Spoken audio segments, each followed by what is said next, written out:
In the summer of 1307, Edward I, Hammer of the Scots, turned 68, an old man in the medieval period. He was, by this point, also stricken with dysentery, that disease that so often cut down great warriors in the Middle Ages. Despite this, Edward was not a man who would be broken easily.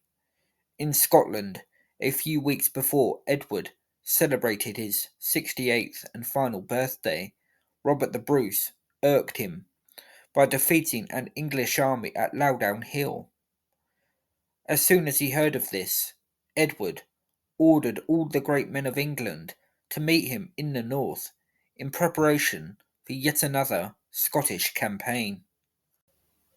But in reality, Edward was in no fit condition to make even a short, leisurely journey, never mind leading an army into Scotland against a capable enemy.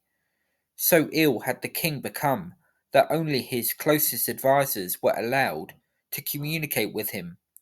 Inevitably, rumours began to circulate that Edward was, in fact, dead.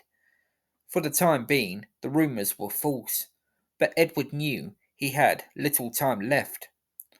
Rather than conserving his energy, Edward, on hearing that an increasing number of people thought he was dead, was spurred on and hastened the preparations for war.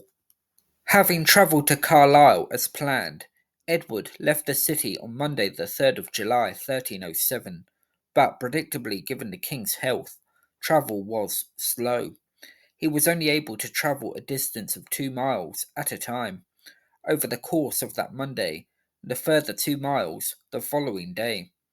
Even that exhausted the old king, and on the Wednesday the king was forced to rest, no doubt to his great frustration.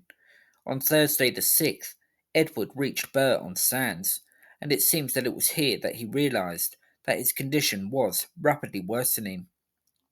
He made plans for another rest day for the Friday, but Edward knew now that he would not reach Scotland. On Friday, the 7th of July, Edward's servants went in to wake him. It was usual for the king to sleep in till around 9 a.m. But when the servants entered his camp so he could eat some breakfast, it was quite apparent that the king was on his deathbed. Not long after, the king died in his servants' arms. It was decided that the death of Edward should be kept a secret until his son, now Edward II, should arrive along with the nobility.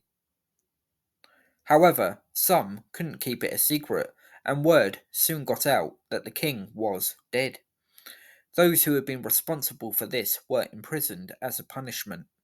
When Edward II finally arrived, he decided that his father's body should be escorted back to London by the king's treasurer, Walter Langton, who was also the Bishop of Coventry and Lichfield.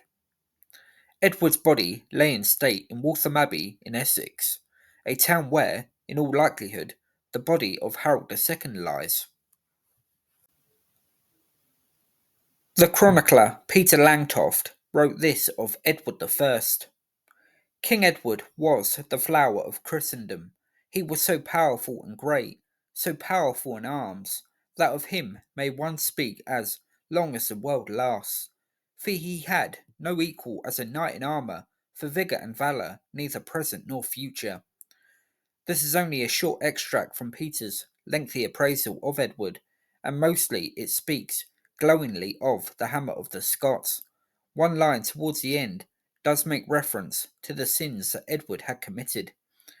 There was no doubt Edward had committed a few sins in his time. He was, it can be argued, the most feared of all England's medieval kings. For Robert the Bruce, the death of the man who had once forced him into hiding in a wet and lonely cave in Scotland's Western Isles, this could only be good news. Although Edward is known as the Hammer of the Scots, his subjugation of Wales was equally as forceful. His castles across Wales still stand testament to that to this day, and it must be said there would have been a few in England who might not have been too sorry to see the back of the old king.